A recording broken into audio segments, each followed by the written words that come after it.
할렐루야. 또 이 우중에도 또 이 새벽에 또 새벽을 깨우신 모든 분들에게 주님의 은혜가 함께하시길 축복합니다. 이제 에스더라서 우리가 3장을 읽었는데요. 1장부터 6장은 이제 1차 포로 귀환, 그리고 그 이에 이루어지는 예루살렘 이제 성전. 이제 1차 성전은 누가 지은 거죠? 솔로몬이 지었죠, 그죠? 솔로몬 성전. 그 솔로몬 성전이 이제 바벨론에 의해서 다 파괴가 되고, 그래서 이제 포로 귀환한 다음에 두 번째 성전을 짓는 겁니다. 이 두 번째 성전의 이름이 뭡니까? 스룹바벨 성전이고, 그죠? 그리고 이 스룹바벨 성전 이후에 이제 신약으로 넘어가면 제 세 번째 성전이 지어지죠. 그게 누구 성전이에요?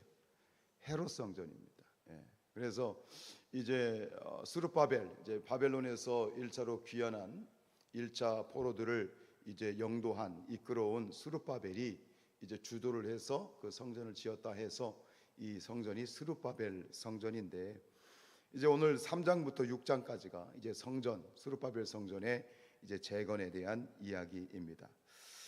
이제 고레스가 BC 538년에 돌아가라라고 하는 칙령을 이제 내렸고, 그리고 1차로 포로 귀환하는 것이 537년, 1년 뒤에 이제 537년에 1차 포로 귀환을 해서 일단은 이스라엘 백성들이 이제 자기의 고향, 자기가 글쎄 70년 만에 돌아오긴 했는데 이들이 자기 고향이라는 말은 좀 그렇습니다. 하여튼간 자기의 지파의 그러한 땅으로 흩어져서 이제 살다가 오늘 1절에 보면 이렇게 되어 있습니다.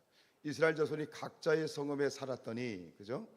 7째 달에 7월입니다. 7월에 일제히 예루살렘에 모였다. 유대력 7월에 이스라엘 백성들이 각자의 처소에 살다가 예루살렘에 다 모입니다. 왜요? 절기를 지키기 위해서. 그래서 7월에 이 후반기에 절기가 이제 있는데 7월 1일에 나팔절, 7월 10일에 대속죄일, 그리고 7월 15일부터 일주일간 초막절을 지키게 되거든요. 이 이스라엘의 절기를 그들이 귀환하자마자 가장 먼저 챙긴 것은 바로 하나님께 드려지는 이 절기. 이 절기는 바로 하나님의 날, 여호와의 날이거든요. 그 절기를 지키기 위해서 이스라엘 백성들이 예루살렘에 모이는 거예요. 그 모여서 이제 절기를 지키는데 이 세 가지 절기 중에 나팔절과 맨 마지막에는 초막절은 지킬 수 있지만 중간에 있는 이 대속죄일은 지킬 수가 없어요. 왜냐하면 이 대속죄일은 성전이 있어야 되거든요. 지성소에 들어가서 이제 제물을 받아서 지성소에 들어가는 이런 그런 어떤 예식이기 때문에 아직 성전이 없기 때문에 대속죄일은 지킬 수가 없는 거예요. 어쨌든 그래서 이 7월에 초막절까지 지키고 난 다음에 본격적으로 이들이 이제 바로 성전 건축, 성전 재건의 작업에 준비에 이제 들어가는 거죠. 그래서 이제 본격적으로 그럼 이 성전이 언제부터 공사가 시작이 되느냐? 그 이듬해 BC 586년 2월부터 이제 성전 이 재건이 시작이 돼요. 근데 사실은 이제 뒤에서 우리가 4장에서 보겠습니다만 이 사마리아 사람들 때문에 이 공사가 16년이 지체가 돼요. 그래서 사실 20년 뒤에 그 보잘것없는 성전이 20년 뒤에 완공이 되는데, 어쨌든 오늘 이 3장에서 보여지는 건 뭐냐면 성전을 짓는 스룹바벨의 그 성전터 기초가 세워지는 거예요. 기초. 성전의 기초를 세웠을 때 이 이스라엘 백성들이 너무너무 감격스러워서 기쁨으로 하나님께 잔치를 하고 또 기념식을 하면서 하나님 앞에 눈물로 이들이 감격하는 그런 모습을 오늘 우리가 읽었지요. 이 기초예요. 아직 성전이 기둥이 올라간 것도 아니고 지붕이 씌어진 것도 아무것도 아니고 그냥 기초만 딱 쌓았는데, 그것에 대해서 이스라엘 백성이 너무나 감격하는 건 뭐냐면 그 성전 기초가 세워졌다는 얘기는 이제부터 이들 이스라엘 백성들이 하나님의 선민의 그 정체성이 다시 회복되는 순간이기 때문에 그래요. 성전의 기초, 뭐든지 기초가 중요하죠, 그죠? 시작이 반이고 천리길도 한 걸음부터고, 모든 것은 이 처음 기초가 중요한 것이지요. 외형적이긴 하지만 이 이스라엘 백성들에게 이 성전은 자기들 목숨과도 같은 거예요. 그렇게 중요하게 성전을 여겼고, 성전이 무너진 것은 자기들의 정체성이 사라진 거고, 성전이 다시 세워지는 그 기초만 해도 다시 우리가 하나님의 백성, 하나님과의 관계가 다시 회복되었다라고 하는 그런 상징적인 의미가 있기 때문에 이들에겐 너무너무 정말 감격스러운 날이죠. 그래서 오늘 12절에 보면 그 모습을 보고 방성대곡하는, 대성통곡하는 사람들이 있었어요. 우리 12절 읽어볼까요? 시작.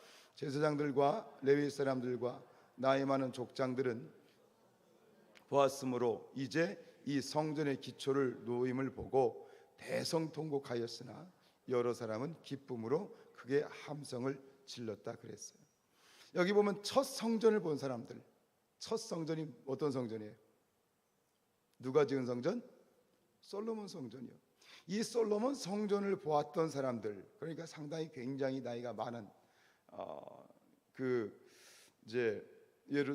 바벨론으로 포로 잡혀가기 전에 살았던 생존했던 사람이죠. 그러니까 잡혀갈 때 같이 잡혀가고 다시 돌아올 때도 있었던 사람들, 꽤 나이가 많은 그런 연로한 사람들이겠죠.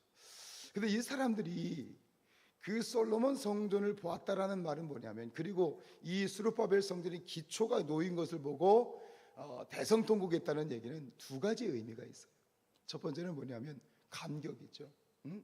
자신들의 죄로 말미암아서 이제 하나님의 심판 가운데 그 성전이 파괴되었으나 다시 하나님의 은혜로 말미암아 용서해 주셔서 다시 돌아와서 다시 이 성전의 기초를 세울 수 있다는 하나님의 은혜에 대한, 회복에 대한 감격과 감사예요. 그리고 또 한 가지 의미가 있어요. 뭐냐면 이 첫 성전을 보았다는 얘기는 이 솔로몬 성전의 그 아름다움과 그 정말 웅장함과 그것에 비해서 이 다시 건축되는 이 스룹바벨 성전의 기초를 보니까 이거는 첫 성전에 비해서 너무나도 보잘것이 없는 거예요. 너무 볼품이 없는 거예요. 그러니까 감격이 아니라 무엇에 대한 눈물? 슬픈 거죠. 우리가 이렇게 초라하게 되었나라는 그런 어떤 이 보잘것 없는 그런 이 스룹바벨 성전에 대한 너무 안타까움에서 나오는 그러한 좀 눈물이죠. 이게 그 첫 성전을 보지 못한 사람들은 뭐예요? 여러 사람은 기쁨으로 크게 함성을 친다. 그냥 좋은 거지. 솔로몬 성전에 그걸 보지 못했던 사람들은 그냥 다시 회복된 것이 그냥 감사한 것인데, 그 성전을 경험했던 사람들은, 보았던 사람들은 이 스룹바벨 성전이 기초만 봐도 이게 어떻게 지어질지 보이는 거 아니에요. 그러니까 너무 슬픈 거예요. 그래서 운 거죠. 이 말씀을 묵상하면서 오늘 우리가 기억하고 싶고 또 교훈은 뭐냐면, 여러분 이스라엘 백성들에게서 이 성전은 그만큼 목숨과 똑같은 것이죠. 그죠? 귀중한 것이죠. 근데 여러분, 오늘 예수 그리스도 안에서 진실된 진정한 성전은 무엇입니까? 이 건물입니까? 여러분, 예수 그리스도 안에서 우리가 새롭게 우리에게 부여해 주신 진정한 성전은 무엇입니까? 우리 자신이 성전입니다. 성전을 새롭게 한다, 성전을 건축한다는 것은 물론 교회 건물을 아름답게 꾸미고 리모델링을 하고 또 깨끗하게 꾸미는 것 중요한 일입니다만, 그보다 더 중요한 게 있습니다. 진짜 성전은 건물이 아니에요. 우리 자신이 성전이에요. 성전을 재건한다는 것은 무엇입니까? 우리 자신의 믿음을 새롭게 하고 우리의 믿음을 새롭게 하는 것. 우리가 정말로 예수 그리스도 안에서 슬퍼하고 대성통곡해야 되는 그 이유는 뭐냐? 바로 우리 자신의 믿음이 무너졌을 때, 내 믿음이 무너지는 그 모습을 보고 우린 진실로 통곡하고 슬퍼해야 되고, 오늘 이 새벽을 통해서 다시 한번 물 것은 내 자신이 성전된 우리가, 우리 공동체가 하나님 안에서 제대로 서 있는가? 무너진 성벽은 없는가? 파괴된 것은 없는가? 잘못된 것은 없는가? 점검하는 것이 바로 성전 재건인 줄로 믿습니다. 오늘 그 사건을 보면서 생각난 그 찬양이 있어요. 그게 뭐냐면 이 고영원 목사님의 부흥이란 찬양 아시죠? 이 땅의 황무함을 보소서, 하늘의 하나님 긍휼을 베푸시는 주여, 우리의 죄악 용서하소서, 이 땅을 고쳐 주소서. 이제 우리 모두 하나 되어 이 땅에 무너진 기초를 다시 쌓을 때 우리의 우상들을 태우실 성령의 불 임하소서. 이 두 번째 가사에 보면 이 땅에 무너진 기초를 다시 쌓을 때, 오늘 기초란 말이 나옵니다. 성전의 기초, 우리가 다시 쌓아야 될, 우리가 회복시켜야 될 이 기초는 건물의 기초가 아니라 우리 성전된 우리 자신의 기초다라고 하는 것이지요.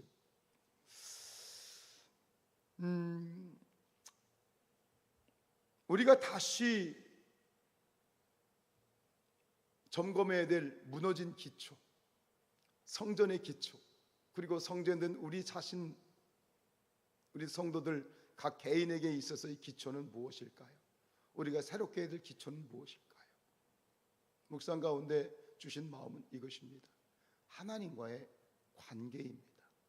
하나님과의 관계. 기초를 다시 쌓는다는 것은 오늘 나와 하나님과의 1대1의 관계를 점검하는 것이 우리 신앙의 성전된 우리 자신의 기초를 점검하는 것이다. 요즘 제가 계속해서 하나님이 주신 묵상이 뭐냐면 종교인과 신앙인입니다. 여러분은 종교인입니까? 신앙인입니까? 여러분은 종교인이 되어야 됩니까? 신앙인이 되어야 됩니까? 하나님께서는 우리가 종교인이 되기를 원하십니까? 신앙인이 되기를 원하십니까? 근데 이 차이를 분간하지 못합니다. 이 차이만 분간하는 것만으로도 믿음이 굉장히 성숙하겠죠. 근데 우리가 알아야 될 건 뭐냐면 우리가 스스로가 신앙인이라고 생각하지만 사실은 종교인으로 살아가는 분들이 상당히 많습니다. 나는 종교인인가 신앙인인가? 여러 가지로 지금 제가 그 이 부분을 묵상하면서 언젠가는 한번 설교를 시리즈로 하려고 합니다. 여러분, 종교인과 신앙인의 차이가 무엇일까 생각해 보면 오늘 이 말씀을 통해서 제가 찾는 단서는 뭐냐면 종교인과 신앙인과 종교인의 차이는 바로 이거인 것 같아요. 일이냐 관계냐, 관계냐 일이냐. 신앙을 일처럼 하는 사람들이 있어요. 근데 신앙을 관계로 생각하는 사람들이 있어요. 신앙인은 관계가 우선입니다. 일이 우선이 아니에요. 하나님과의 관계, 사랑과의 관계, 이것이 율법의 핵심이잖아요. 바리새인들이 예수님에게 모든 율법을 요약해서 말씀해 달라고 했을 때 예수님 말씀하신 게 뭐예요? 내 마음과 뜻과 정서가 목숨을 다해서 누구를 사랑해라? 하나님을 사랑해라. 두 번째는 이와 같이 누구를 사랑해라? 내 이웃을. 이게 십자가잖아요. 하나님과의 관계, 이웃과의 관계다. 신앙인이 관심을 갖는 것은 관계예요. 하나님과의 관계, 이웃과의 관계.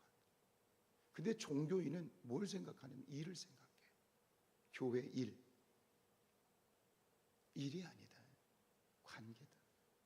오늘 우리가 새롭게 진정한 하나님 앞에 신앙인으로서, 그리고 우리가 성전된, 거룩한 성전된 우리 나 자신이 하나님 앞에서 다시 회복해야 될 기초는 바로 관계다. 하나님과의 관계가 제대로 되어 있는 것. 저는 끊임없이 묻습니다. 금식할 때마다 묻습니다. 하나님, 제가 금식하는 게 이게 맞습니까? 금식하면 시험이 막 와요. 사람들이 말 한마디가 시험거리가 돼. 담임 목사가 금식하는 것이 영적으로 어떤 의미가 있는지도 모르고 막 내뱉는 사람들이 있어. 생각 없이 말을 해. 안타깝지요. 막 시험이다. 그럼 그때마다 저는 물어요.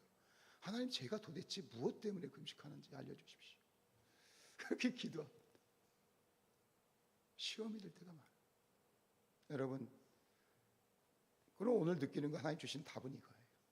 내가 하나님과의 관계를 새롭게 하는 거야. 원점으로 돌아가는 거예요. 다시 시작하는 거예요. 마음을 주시는 거예요. 여러분, 성전된 우리가 하나님 앞에서 진정한 종교인이 아니라 신앙인으로서 바로 설 수 있기를 축복합니다. 그건 뭐냐? 그 기초에 하나는 관계입니다. 여러분 같이 예배하는 여러분 주변에 있는 사람이 예수님이에요. 아멘입니까? 여러분 옆에 계신 예수님이 딴 데 계신 게 아니라 바로 여러분 앞에 있는 게 예수님이에요. 관계예요. 하나님과의 관계, 성도와의 관계, 그 관계를 오늘 새롭게 할 수 있는 이 새벽이 될 수 있기를 주님의 이름으로 축복합니다.